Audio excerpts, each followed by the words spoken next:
Okay, it's freezing cold outside, but we're just going to quickly talk about the Polestar 2 semi-electric jacking point. A little bit about what you can expect about the cutout underneath, some things that I'm going to do to make it look a little bit nicer and protect it, and just basically show you what it is you can expect if you configure your Polestar 2 with one of these tow bars.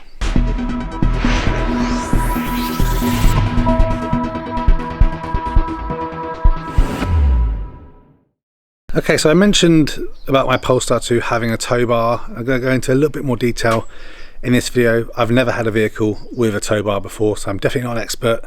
Just showing you kind of how it's installed, what it looks like, both from inside the boot and from underneath, and a couple of little things I'm going to do to try and kind of prolong the life of the things in the car. So in terms of specifications for this semi-electric tow hook, it's got a maximum towing capacity of 1,500 kilograms, maximum towing for an unbraked trailer of 750 kilograms. The tow bar diameter is 50 millimeters. It has a maximum tow ball pressure of 90 kilograms, and it has a 13-pin connection on the tow bar. I didn't get any cabling with my tow bar. Some people seem to have had one that looks like a 13 to 7-pin converter or something. Discuss this with Polestar. They say they don't give one out, so maybe you'll get one, maybe you won't. It's not the end of the world. That cable, if you need it, is about 15 to 20 pounds anyway, but obviously I think most trailers come with the cabling that you need. So one of the reasons why I went for this tow bar is, one, I'm thinking about getting a trailer or some form of caravan or something that I can tow with this vehicle. The main thing was I like the fact that you can't tell it has a tow bar, so that's for me one of the most kind of appealing things from it. It's there if I need it, but if not, nobody knows. So when you want to access the tow bar, there's a little button just here. You press that and hold for about 1 second, and then the tow bar will reveal from the bottom. So I'll just show you that now. So just press it, you'll hear a little clunk.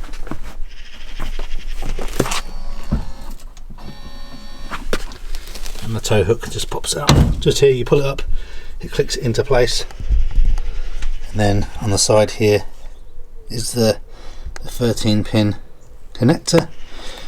When you want to stow it away again, you just press that button the same again, just for about a second. It drops back down, and then you just need to push it back up. So there does seem to be a bit of confusion about the tow bar. Is it installed at the factory? Is it installed at the dealer? Is it, who's installing this? Polestar told me it is fitted at the factory, but there does seem to be various different reports that may not be true, and it's actually just fitted when it arrives in the country at the dealer and the people that deliver it. So I'll include some pictures on the screen if I can find them.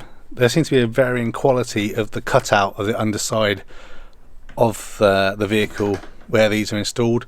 Mine's actually pretty good, but I had bought this little kind of wrapping that's going to go around the edge, which I'm going to install anyway and show you, just to make it a bit tidier. So if you do get one that's not installed very neatly and has a bit jaggedy cuts, you could clean it up, put these on there, and hopefully make it look a little bit nicer. And I've also bought some of this stuff, XCP Professional. I also have some ACF 50. I've used this stuff on my motorbikes for anti-corrosion and things. I'm sure it's all galvanised under there, but with it being now open up to the elements, I wanted to be able to spray something in there to kind of make sure it doesn't rust or anything. Okay, so this is it underneath the vehicle. So you can see this is where the cutout is. Again, mine's not too bad, a little bit jaggedy around here, but as you can see, obviously now this is somewhat open to the elements.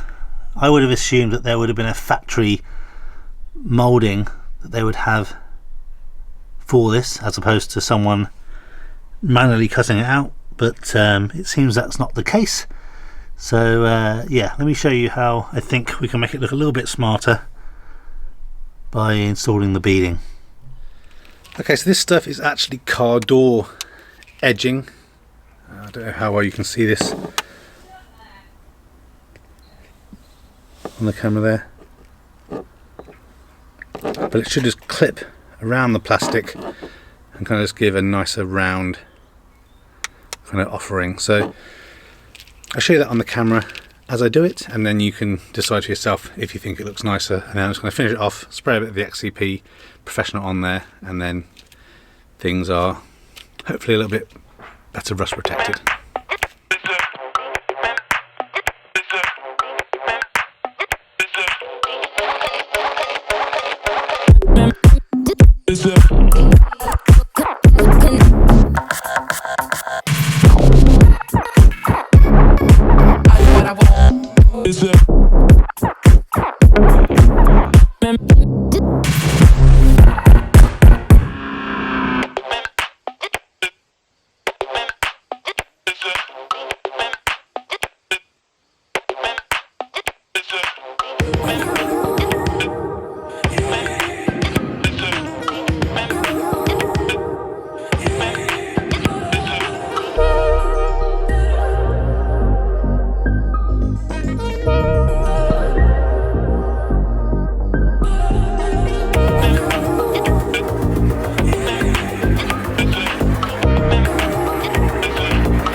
There we go. I think it looks a lot better.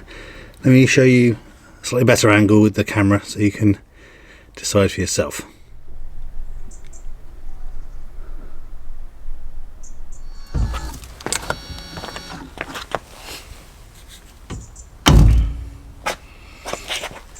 Okay, so I'm not going to show you this on the camera because I'm a bit worried about getting a bit of overspray, but I'm just going to get the ACF 50, not the ACF 50, the XCP, whatever it's called, and just squirt it up in and around here, just so that any of that exposed metal now will have a nice little coating of rust protection. So as all the dirt and the crap gets up under here, seeing as it's not now covered off, it will give it a little bit of protection. But already I think having this strip on here makes things look a lot nicer and a lot neater.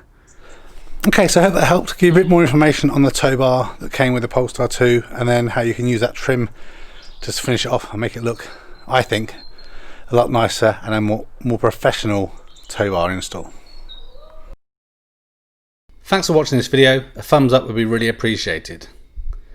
If you're interested in other geek type videos, please consider subscribing to Spectrum Geeks. Why not also follow us on Facebook, Instagram and Twitter.